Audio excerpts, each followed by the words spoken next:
Kita akan membahas tentang riya dan bahayanya. Riya ini adalah syirik kecil ya, syirik khafi namanya, syirik khafi, syirik yang tidak kelihatan. Tapi ini cukup bahaya, bisa merusak amal, gitu ya. Makanya perlu disampaikan lewat video ini, mudah-mudahan kita bisa memahami, ya. Jangan sampai kita kena penyakit ini ya. Yang bacakan artinya aja ya, biar lebih memahami. Dari Abu Hurairah radhiyallahu anhu, ia berkata, aku mendengar Rasulullah SAW, sesungguhnya manusia pertama yang diadili di hari akhirat nanti adalah orang yang mati syahid di jalan Allah. Tapi ini kata Rasulullah, ada orang yang mati syahid ya. Dia didatangkan, diperlihatkan kepadanya kenikmatan yang diberikan di dunia, lalu ia mengenalinya. Kemudian Allah bertanya kepada orang yang mati syahid. Pertanyaan gini, amal apakah yang engkau lakukan dengan nikmat-nikmat itu? Ini orang yang mati syahid ya. Yang menjawab, aku berperang semata-mata karena engkau sehingga aku mati syahid. Nah, jadi mati syahid bagi orang yang mati syahid itu kenikmatan. Nah, itu nikmat itu kalau mati syahid itu. Walaupun menurut kita, waduh ngeri amat dia mati ya, itu syahid. Tapi kata dia nikmat yang paling besar ya. Nah, kemudian ditanya oleh Allah, aku berperang semata-mata karena engkau sehingga aku mati syahid. Kemudian kata Allah, engkau dusta. Nah, ingat ya, Allah mengetahui apa yang ada di dalam dada. Ternyata orang mati syahid belum tentu diterima amalan Allah ya, dan belum tentu dia masuk surga karena ada dalam hatinya sekecil ya, mungkin sebesar apa kata Umar bin Khattab, sebesar semut hitam kecil berada di batu hitam tengah malam. Nah, gitu. Betapa tak terasanya gitu orang yang tadi kata Allah dusta kau. Kaget kan dia dusta. Apa katanya? Engkau berperang supaya dikatakan orang-orang lain engkau gagah berani, hebat, pahlawan, kira-kira begitu. Itu kan dalam hatimu begitu. Hanya nggak diungkapkan dalam umum. Yang tahu hanya Allah. Yang seseorang kan hanya Allah yang tahu. Memang demikianlah yang telah dikatakan tentang dirimu. Kemudian diperintahkan malaikat agar menyeret orang itu atas mukanya tertelungkup lalu dilemparkan ke dalam neraka. Nah, ya, coba aja mati syahid mulia, luar biasa. Dipuji-puja oleh orang, wah dia mati syahid, wah hebat dia, ahli surga. Ternyata Rasulullah menyampaikan dia dipanggil sama Allah nanti. Apa katanya? Bohong. Kamu itu perang ingin disebut jagoan, disebut pahlawan. Orang nggak tahu, komandan nggak tahu, teman-teman nggak tahu dia hebat. Tapi ternyata dalam hatinya ini ada terpetik kecil sekali, tersembunyi, ya. Dalam niatnya ingin disebut pahlawan. Mati syahid. Kebayang ya kalau yang lain gitu. Mati syahid udah jelas-jelas dia mengorban darinya. Bagaimana yang lain? Wah, ngeri ya. Sholat misalnya, atau bersedekah ya, bagaimana kalau hati kecil ada niat baik, masya Allah ya. Jadi kasihan, sia-sia amal. Nah kemudian yang kedua yang dipanggil, yang diadili oleh Allah, yaitu orang yang menuntut ilmu kemudian mengajarkan ilmu ya, ilmu Al-Quran kepada masyarakat gitu. Kemudian dia didatangkan dan diperlihatkan kepadanya kenikmatan, maka ia pun mengakuinya. Oke ya, kamu hebat, kamu belajar ilmu di pesantren berapa tahun, luar tinggi sekian tahun, dia paham dan sudah menyampaikan ke orang lain. Ya. Kemudian Allah menanyakan, yang di akhirat ditanyakan, amal apakah yang telah engkau lakukan dengan kenikmatan itu? Ia menjawab, oh ini dengan semangatnya, gagahnya. Menjawab kepada Allah, apa? Aku menuntut ilmu dan mengajarkannya serta aku membaca Al-Quran hanyalah karena engkau ya Allah. Gitu jawabannya. Tapi apa kata Allah? Kau dusta. Masya Allah. Ngeri ya. Dia sudah mati-matian, ya, mengajarkan dakwah ke sana kemari. Ketika meninggal, maka Allah begitu, engkau dusta. Karena yang tahu tentang hati manusia itu ya Allah. Jadi walaupun dia memang mengajarkan Quran, berdakwah ke sana kemari, tapi yang tahu Allah. Sehingga Allah ketika dia ditanya, engkau dusta. Engkau itu agar dikatakan seorang ulama. Kayak haji, wah macam-macam lah, ulama besar, ya.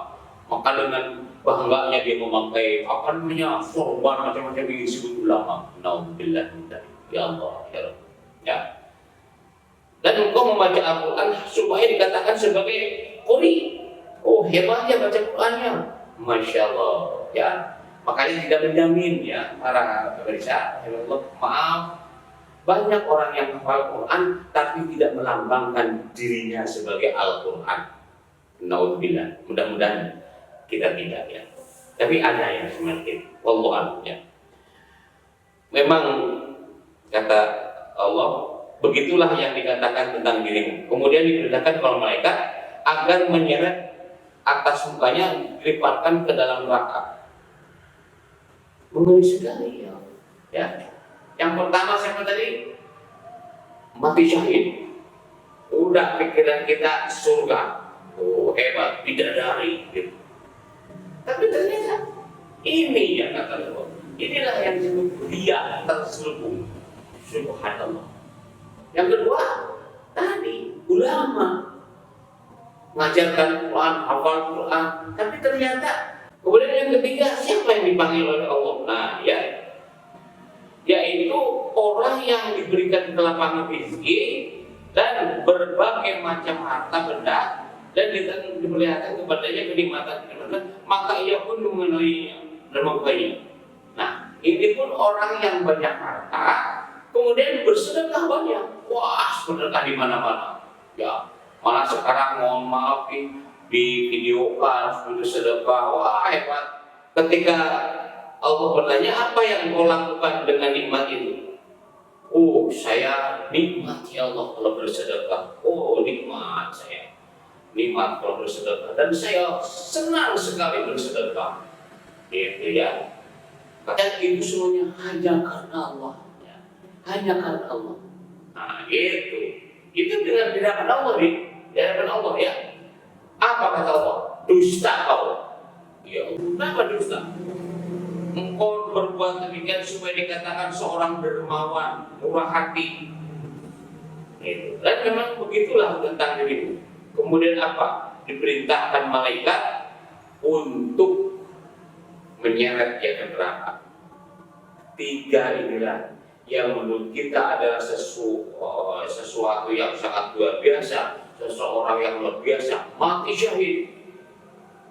Yang kedua, ulama.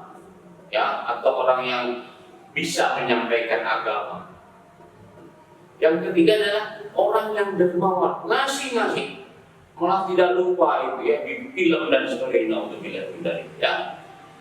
Nah, ini hadis ini sahih ya, sahih. Kemudian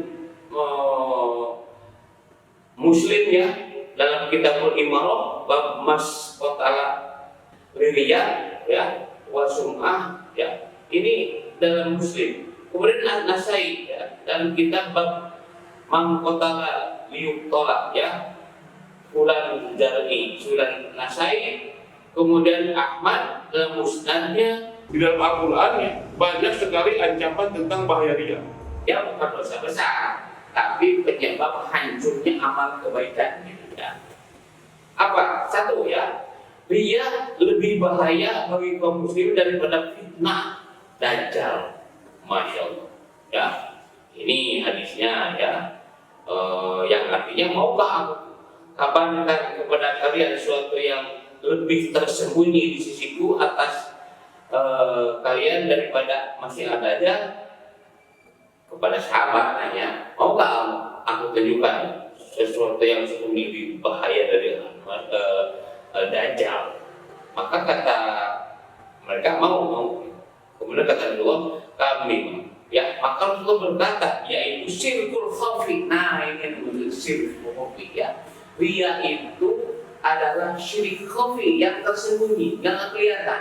Contohnya, ya, yaitu seorang salat lalu menghiasi, memperindah salatnya karena ada orang yang memperhatikan. Hah, gitu. Dia jadi imam, oh sholatnya dibagus-bagus, kemudian dipanjang-panjang, dalam hati ingin kedengaran, ingin kelihatan.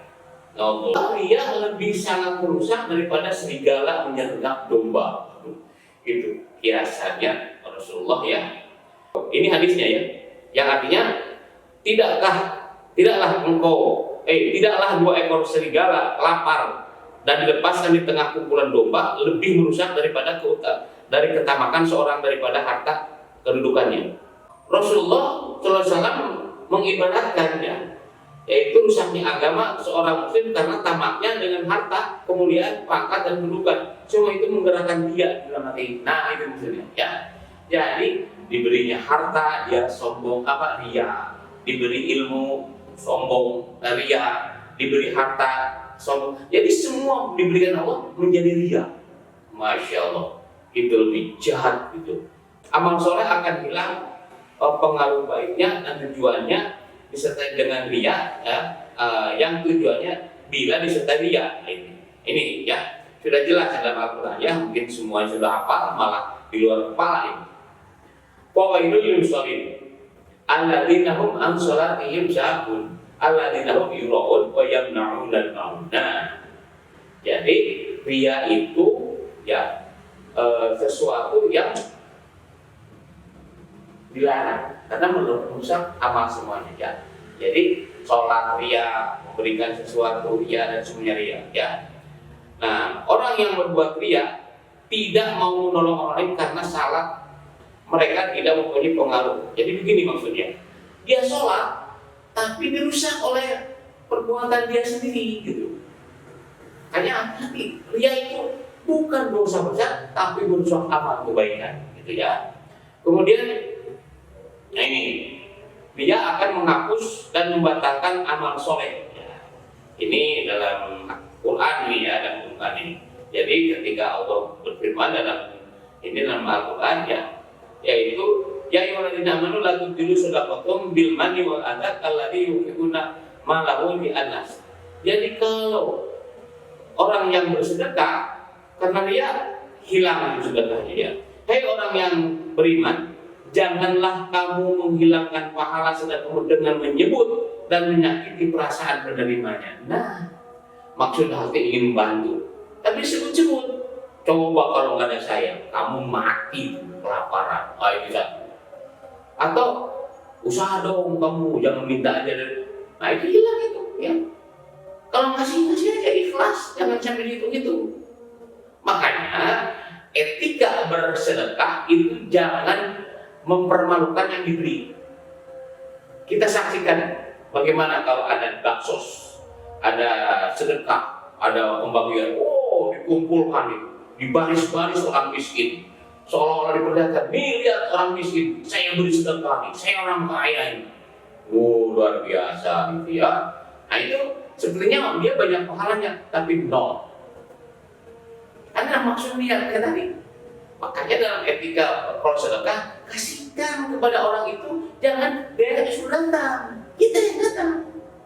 Ya, begitu aturannya. Apalagi kalau sekarang sedekah dalam rangka untuk naudzubillah kampanye aja, itu sedekah itu apa-apa ya. Nggak dapat ya nanti ya. Jadi sekali lagi bahwa ria itu amat sangat luar biasa, ganasnya gitu, kalau bahasa gitu. Seolah-olah tidak apa-apa tapi luar biasa ya. Kemudian kata Rasulullah ya, ini akhofu, sesungguhnya yang paling aku takutkan atas kalian adalah syirik kecil. Nah ini Rasulullah wanti-wanti, hati-hati. Kita beramal walaupun jihad besar, tapi kalau niatnya sudah tidak karena Allah, kasihan ya, kata Rasulullah. Aku khawatir itu. Ya, Allah akan mengatakan kepada mereka pada hari kiamat tatkala memberi balasan amal manusia, pergilah kepada orang-orang yang kalian berbuat ria untuk. Nah sekarang di akhirat Allah malah begini, ketika minta pahala itu, jangan minta ke aku, kamu kan bersedekah yang kena lihat orang, bilang aja ke orang itu, ya, minta upahnya kepada yang lihat orang, jangan minta ke aku kan kamu melakukan sesuatu bukan karena aku, tapi karena orang, silakan yang ke orang itu, gitu ya, masya Allah ya. Jadi sangat panjang ini masalah syirik ini. Kemudian aku adalah sekutu yang majhub, sangat menolak ke perbuatan syirik. Barang siapa mengerjakan sesuatu amal dicampur dengan perbuatan syirik ya padaku, maka aku tinggalkan dia. Aku tidak terima amalnya ya. Jadi luar biasa ya, hati-hati ya. Kemudian ini juga bahaya syirik ya. Ria adalah syirik kopi terbunyi ya, yang merusak tadi. Ria akan menambah kesesatan seseorang.